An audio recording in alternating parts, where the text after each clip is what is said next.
More and more young South Koreans are not getting a job.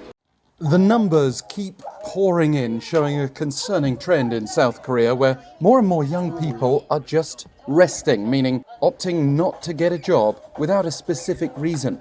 아무리 열심히 벌어도 좀 돈 모으기 힘들고 집 사기 힘들고 이러니까 다들 그냥 좀 희망이 없는 상태로. According to Statistics Korea, the number of young people classified as not employed and not actively seeking work reached a record high of 328,000 in August. Hai generasi yang haus literasi. Kali ini gue bakal ngebahas sebuah isu dari Daehamingguk ya, alias Korea Selatan. Karena ternyata ini anak-anak muda di Korea Selatan lagi mengalami kondisi hilang harapan, terutama dalam segi mencari pekerjaan. Ya ini sih memang bukan masalah baru ya, dan ini terjadinya di semua negara sebenarnya. Kayak kalau di Cina, itu ada gerakan yang namanya lying flat atau tamping, sebagai bentuk protes para generasi muda di Cina terhadap tekanan kerja yang terlalu keras di sana. Kayak budaya culture-nya 996 misalnya di sana ya. Nah tapi ini Korea Selatan juga sebenarnya sama. Cuma bedanya kalau generasi muda di Korsel itu kebanyakan mereka protes dengan di rumah aja, nggak ngapa-ngapain, nggak nyari kerjaan juga, dan juga nggak naikin skill apapun. Ya sampai-sampai mereka ini disebut dengan generasi NEET, atau kepanjangannya adalah Not in Employment, Education, or Training. New data shows that among young people who have not been employed for more than 3 years are considered NEET, that is not employed in education or in training. Jadi intinya ini semua anak-anak muda yang benar-benar kagak nyari kerja atau nggak lagi dalam ningkatin skill apapun, nggak belajar juga, nggak training apa-apa. Jadi mereka diem aja di rumah gitu santai-santai main game dan lain-lain ya. Bingung juga ya, secara memang kan tekanan pekerjaan ini terjadi di mana-mana gitu. Ditambah lagi kalau generasi-generasi muda ini kagak kerja, ya lama-kelamaan kan pastinya keuangannya akan menipis. Dan terus gimana maksudnya? Kan nggak mungkin juga jadi homeless juga kan maksud gue. Jadi ini isu nih bakalan bisa merembet kemana-mana juga. Terus sebenarnya tuh masalah ini di Korea Selatan tuh agak beda sama landscape-nya kalau misalnya dibandingin sama di Cina ya. Yang masalah utama penganggurannya itu karena lapangan pekerjaannya yang sedikit dan karena yang ngelamar kerjanya juga banyak banget kalau di Cina. Jadi itu ketidakseimbangan antara supply sama demand-nya lah kalau di Cina ya. Nah, kalau di Korea ini tuh lebih ke arah anak-anak generasi muda ini tuh mental burnout dan memilih untuk kagak ngelamar kerjaan sama sekali. Ya pastinya kalau soal lapangan pekerjaan yang sedikit itu sih isu di mana-mana ya. Bahkan banyak juga yang harus pakai jalur ordal supaya bisa keterima kerja. Tapi mereka memilih ini untuk kagak nyari kerja maksudnya. Jadi sebenarnya di Korea itu kan birth rate-nya emang udah kecil ya. Jadi populasinya itu sama sebenarnya supply dari lapangan pekerjaannya itu sebenarnya masih bisa lebih seimbang daripada yang terjadi di Cina. Jadi ini isu tuh sebenarnya makin gede lagi sasarannya. Di sini jadinya gue bakal bahas fenomena generasi NEET ini di Korea. Jadi tolong ditonton sampai habis ya supaya informasi yang kalian terima itu nggak setengah-setengah. Let's take a closer look.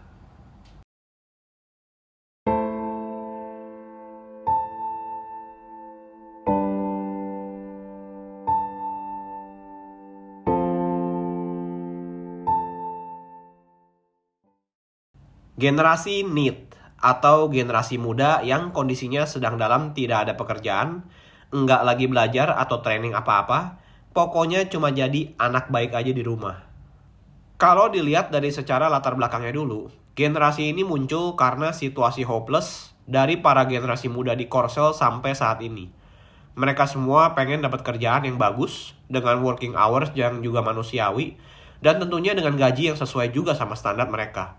요즘 한국 사회에서 괜찮은 취업처 찾기가 너무 힘들어가지고 그 청년들이 생각하기에는 자신의 기준에 맞지 않다고 생각하면 취업을 안 하는 경우가 있어서 그래서 아마 탈취업을 선택한 게 아닐까 생각이 듭니다. 다 취업하는 입장인가요? 저도 제가 생각하는 기준에서 맞춰서 회사를 고르고 있고 그리고 그 기준에 적합하지 않다고 생각이 들면은 좀 그쪽에 합격을 했다고 해도 안 가는 것 같아요. Cuma realita yang mereka dapetin itu susah banget buat didapat karena kompetisi yang harus mereka hadapin itu juga gila banget. Ya tentunya kompetisi ini juga dikarenakan karena faktor tekanan dan tuntutan sosial yang mereka dapat juga ya. Berbeda dari situasi di Cina yang kompetisinya tuh berdasarkan tuntutan realita kehidupan, yang artinya kalau di Cina itu generasi mudanya tuh lebih nggak peduli, pokoknya asal dapat kerjaan aja. Jadi walaupun kerjaannya apa aja yang mereka dapat gitu karena lapangan pekerjaannya terbatas, jadinya ya mereka terima-terima aja jadinya, walaupun gajinya kecil. Karena cari kerja di Cina itu susahnya bukan main, karena pertambahan penduduk tiap tahunnya itu juga masih nggak bisa ngimbangin jumlah lapangan pekerjaan yang baru. Nah, kalau di Korea Selatan itu agak beda. Karena kompetisinya adalah berdasarkan kenyamanan hidup dan privilege yang dituju, alias pengen kaya mereka ya. Dan kompetisi ini bahkan udah dimulai dari bangku sekolah juga. Kalau kalian pernah nonton Sky Castle drama di drama Korea gitu ya. Ini juga nunjukin banget kalau yang namanya lulus dari universitas ternama tuh udah jadi target banget dan benar-benar bisa ningkatin sosial status di sana. The Sunung is similar to America's SATs, France's Baccalaureate, and China's Gaokao. But some call it the most difficult test in the world or a 9-hour marathon. The reason the Sunung is so important is that some major universities in Seoul, where many test takers aim to go, accept nearly 40% of freshmen by looking only at their Sunung results. Jadinya itu yang dijadiin prioritas utama bagi para generasi di Korea ya. Memang sih yang namanya budaya kompetisi ekstrim itu nggak bisa dihilangin dari Asia Timur ya. Jadi para generasi muda ini pun juga berusaha untuk mendapatkan gelar edukasi yang bagus, masuk ke universitas ternama, kalau bisa ke SNU gitu ya. Supaya background mereka tuh jadinya lebih bagus dan mereka bakal lebih dilirik sama para penyedia lapangan pekerjaan. Sayangnya karena kompetisi ini levelnya tinggi ya. Unless they graduate from the top universities, which accept only the top 2% of students in the country, and land a job with conglomerates or chaebols like Samsung or Hyundai, a tertiary education isn't going to get them a career that pays enough to survive in a city like Seoul. Harus jadi top 2% dulu nih, baru bisa masuk ke universitas ternama juga ya. Karena yang diterima cuma 2% orang itu yang terbaik aja, yang pinter-pinter. Jadi ini yang ngebuat para generasi muda di Korea itu jadinya burnout. Mereka harus belajar mati-matian untuk masuk ke universitas ternama supaya lebih memudahkan hidup mereka, dapat akses yang bagus, dan ya gajinya juga bakal lebih bagus nantinya kalau misalnya mereka emang berhasil lulus dari sana. 제 입으로 얘기하기 조금 부끄럽기는 한데 시험 기간이 되면은 하루에 3시간씩 잤던 것 같아요. 저는 그래 본 적은 없는데 제 주변 친구들 얘기를 빌리자면은 졸리니까 잠을 깨기 위해서 눈 밑에 그 물파스나 치약 같은 거 바르는 친구들도 본 적이 있고요. 뭐 그렇게 해가지고 열심히 다들 공부했던 것 같습니다. Dan kebanyakan para generasi ini setelah belajar mati-matian, mereka malah pengen ngambil waktu istirahat atau waktu liburan sementara dulu dengan caranya tidak mencari kerja. Jadi ibaratnya lagi pengen healing dulu ya sebelum akhirnya membangun niat untuk kerja. Which is sebenarnya normal-normal aja ya. Kalau dalam kurun waktunya tuh 1-2 bulan gitu ya. Ya kalau udah 3 bulan ke atas sih udah mulai was-was dompetnya ya atau keuangannya ya. Terus faktor kompetisi ini tuh lanjut lagi nih sebabnya. Kenapa generasi muda ini malah milih buat jadi NEET? Yaitu karena soal lapangan pekerjaannya. Seperti yang gue bilang, ini beda ya sama apa yang terjadi di Cina. It's obviously concerning when younger people face these difficulties at a time when the overall youth population has been falling, in theory reducing competition. Jadi secara teori, kalau pertambahan populasinya rendah dan juga lapangan pekerjaannya juga tetap naik juga walau dikit ya.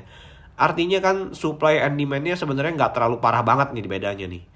Nah yang jadi masalah itu ekspektasi dari para generasi mudanya juga sama ekspektasi dari para orang tua dari generasi muda ini. Jadi tujuan target dari para generasi muda ini adalah untuk masuk ke perusahaan-perusahaan yang ternama juga ya. Perusahaan-perusahaan para chaebol Korea kayak Samsung, LG, dan lain-lainnya itu yang menjadi daya tarik tujuan dari para anak-anak muda ini. Ini yang ngebuat para generasi muda ini jadinya selektif sama perusahaan yang mereka pengen masuk. Kalau perusahaannya masih baru dan kayaknya nggak stabil atau nggak ada nama gitu ya, mereka lebih ngerasa mendingan skip aja atau nggak terima. Ya karena mereka merasa kalau masuk ke situ tuh perusahaan baru yang nggak ada namanya tuh ya kayak mereka udah gagal gitu. Nggak ada namanya. Padahal kan masih digaji juga ya. Ya memang cukup rada-rada juga sih pemikirannya. Tapi mungkin ada di antara kalian yang ada di Korsel mungkin bisa kasih informasi juga mengenai ini. Ya boleh jawab di kolom komentar ya. Apakah mereka emang benar-benar milih-milih banget gitu dalam mencari pekerjaan? Sayangnya yang namanya lapangan pekerjaan itu kan dari perusahaan-perusahaan besar itu kan pastinya terbatas gitu kan ya. Lowongan dari perusahaan besar itu kan juga nggak selalu bertambah tiap tahunnya. Belum mesti ada yang nunggu sampai resign atau yang amit-amit meninggal gitu ya. Itu nunggunya sampai kapan ya buat menuhin semua lapangan pekerjaan yang tiap tahunnya juga terus bertambah gitu ya. Ya lapangan pekerjaan kan pastinya jadinya terbatas. Kalau generasi mudanya ini tetap selektif, ya gimana cara dapat kerjanya? Nah, tapi kalau kita mau melihat dari perspektif lain, kenapa gerakan NEET ini muncul? Dan kalau kita mau mengulik motifnya dari para generasi muda ini, sebenarnya mereka tuh ngelakuin ini tuh kenapa gitu ya? Ini alasannya juga bukan karena mereka tuh udah bener-bener nyerah sama kehidupan ya. Tapi ada juga yang ngelihat ini tuh sebagai simbolisme dari bentuk perlawanan atau protes dari arus yang biasanya orang-orang normal lakukan. Jadi bisa dibilang ada yang beranggapan kalau ini tuh sebagai bentuk anti-mainstreamnya aja gitu. Yang menolak dengan cara hidup yang biasa-biasa aja. Kan kalau lulus dari universitas bagus, dapat kerjaan stabil, merit, punya anak, itu kan kelihatannya boring banget ya. Ini pendapat-pendapat dari generasi muda ini ya. Jadi bukan pendapat gue pribadi. Sebelum gue di-cancel. Memang gak semua orang kan pendapat dan perspektifnya sama ya. Dan ini menurut gue jadi hal yang menarik nih. Gue ingat sama buku Notes from Underground-nya dari Fyodor Dostoevsky ya. Dimana si karakter utamanya yang namanya Underground Man itu memilih hal-hal yang berbeda dari yang dilakukan sama masyarakat normal. Kayak pendapatnya tentang kemalasan, dia bilang, I should have respected myself because I should at least have been capable of being lazy. There would be at least have been one quality, as it were, positive in me, in which I could have believed myself. Question, what is he? Answer, a sluggard. Jadi menurut dia lebih baik dicap sebagai pemalas daripada dicap sebagai orang yang rajin. Karena setidaknya dia mendapat julukan dan orang kenal dia. Jadi dia tuh terkenalnya jadi sebagai pemalas ya. Berbeda kan perspektifnya? Dan ini bisa dibilang adalah sebagai bentuk protes terhadap yang dilakukan orang-orang biasa. Dengan melakukan hal yang tidak biasa. Walaupun gak masuk akal sekalipun. Karena menurut Dostoyevsky, ini artinya kita punya free will, kita punya kontrol untuk hidup kita sendiri, dan kita gak bergantung sama orang lain. Gokil ya. Tapi pastinya cara berontak mereka atau cara protes mereka ya banyak aja macam-macamnya ya. Ada yang benar-benar kagak mau cari kerja sama sekali. Tapi ada juga para generasi muda yang mencari cara protes atau memberontak ini dengan cara yang lebih baik. Contohnya ya mengejar passion mereka. Karena at some point mereka kan pasti sadar ya. Kagak kerja, kagak ada pemasukan. Dan kalau tabungannya habis, ya mereka bakalan terancam jadi homeless. Jadi tentunya beberapa dari generasi muda ini juga mencoba mencari kesempatan lain untuk mendapatkan uang. Yang membuat beda adalah para generasi muda ini malah kerja mati-matian melakukan freelance atau hustle gitu ya daripada ngelamar di perusahaan-perusahaan kayak biasa. But all that means working 18 hours a day at 2 jobs now. This has taken a toll on Jaram's health. 야간에 잠을 못 자다 보니까 본업에 좀 지장을 줄 때는 좀 있어요. 조금 피로 누적으로 인해서 그런지도 모르겠는데 자꾸 실수를 많이 해가지고 그것 때문에 좀 많이 혼나기도 했는데 아무래도 좀 정신이 없기는 한 것 같아요. 아 이러다가는 또 막 본업도 잘리고 뭐 이러면 좀 걱정스럽잖아요. Yang tujuannya itu ada yang maunya sampai mencapai financial freedom di umur 40 sampai 45 tahun. Gokil banget. Jadi daripada kerja sama orang lain, generasi muda ini mendingan kerja mati-matian untuk diri sendiri.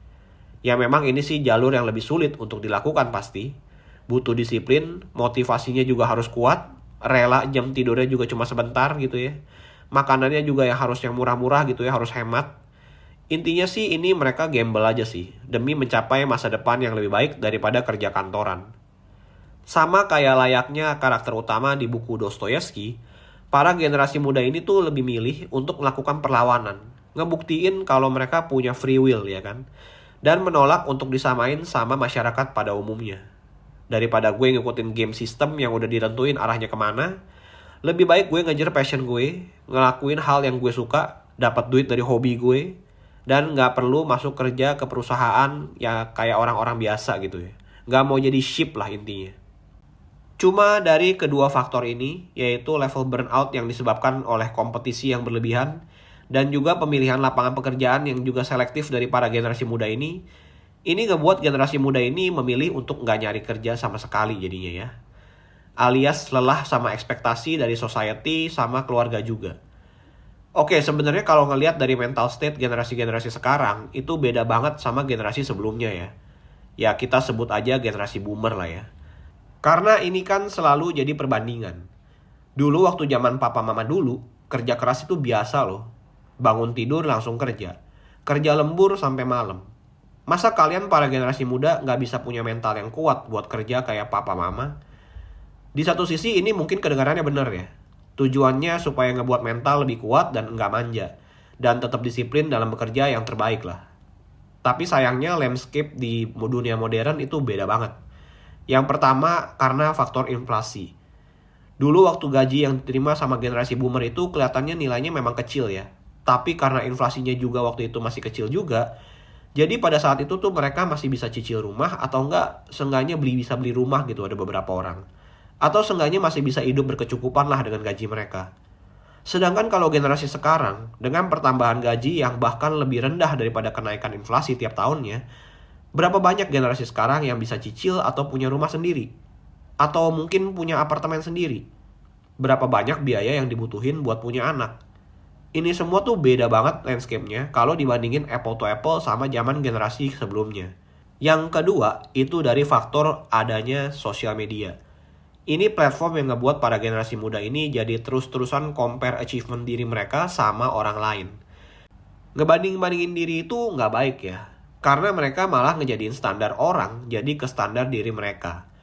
Memang tentunya nggak salah juga sih kalau ke arahnya memang ke arah yang lebih baik gitu. Jadinya motivasi. Tapi nggak sedikit juga orang-orang yang karena terus-menerus compare diri mereka sama achievement orang lain itu, kalau mental state mereka lagi nggak bener atau lagi nggak bagus, itu bisa aja mereka ngelihat comparison dari orang lain, achievement dari orang lain itu malah merupakan hal yang mustahil. Dan yang ada malah ngebuat mereka jadi makin depresi, hilang harapan, dan akhirnya nyerah. Karena mental state orang itu kan terus-menerus dari waktu ke waktu itu berubah-ubah ya. Jadi ada yang bisa termotivasi pada hari ini, bisa juga depresi pada hari selanjutnya. Tergantung triggernya aja. Banyak yang ngejalanin hidup akhirnya seadanya aja, sekedar survive aja. Ada yang akhirnya jadi milih untuk berhenti kerja, bahkan gak nyari kerjaan pengganti lagi. Karena secara mental mereka udah burn out banget buat mulai lagi. Jadi mereka udah mentally check out ya. Bahkan secara statistik dari Korea Employment Information Service atau CASE itu bilang begini.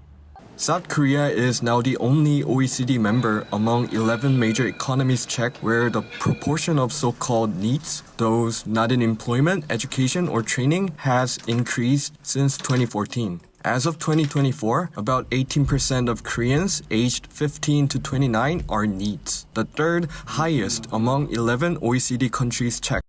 Generasi muda Korea yang saat ini umurnya 15-29 tahun yang nggak kerja, itu udah ada di angka 18% ya. Jadi hampir 1/5 dari anak muda di Korsel itu kagak kerja.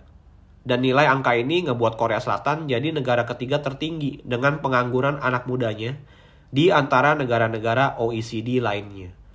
Sampai saking burnout-nya, bahkan beberapa dari generasi NEET ini juga ngurung diri di rumah, kayak fenomena hikikomori di Jepang. Karena kalau keluar ketemu temen, pasti yang ada kan ditanyain ya, kerja apaan gitu. Sekarang ngapain aja lu? Dan itu bakalan jadi tekanan buat si generasi muda ini yang lagi pengen healing. Kayak jadi kena judge gitu. Jadinya beberapa dari mereka milih buat ngisolasi diri mereka, yang akhirnya ngebuat generasi muda ini juga makin kesepian dan makin deket sama pikiran-pikiran yang berbahaya. A more focused survey of over 2,000 reclusive respondents discovered that more than 6 in 10 had thought about taking their own lives. Only a quarter of them were even eating regularly, and most weren't sleeping normally. Tapi ya memang ya, permasalahan generasi NEET ini juga terjadinya nggak cuma di Korea Selatan aja, tapi di seluruh dunia juga. Bentuk protes kayak Tangping di Cina pun itu sebenarnya juga ditujukan kepada pemerintah ya, yang ngasih tahu kalau anak-anak mudanya tuh udah pada kecapean kerja dan berharap ada perubahan yang dilakuin sama pemerintahnya. Kalau sampai saat ini di Korea Selatan itu udah mulai mau dicoba ya, yaitu 4 hari kerja di kantor, 1 hari WFH. Supaya masih ada waktu di rumah buat ngurusin anak, atau buat anak mungkin ya, supaya ningkatin birth rate gitu ya. Sama supaya lebih work-life balance aja sih tujuannya. Intinya ada perubahan yang dilakukan pemerintah juga untuk mengurangi jam kerja yang sebelumnya panjang juga di Korsel ya. Karena jam kerja di Korsel itu sebelumnya itu lebih dari 40 jam seminggu. Now, attention is on whether a 4.5 work week will become a reality this year.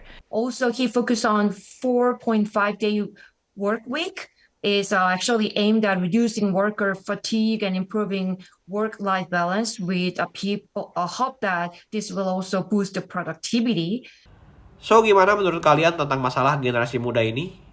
Apakah kalian setuju sama apa yang dilakukan sama para generasi muda ini?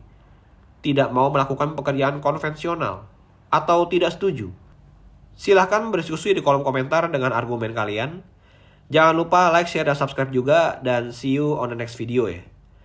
Be critical and stay critical.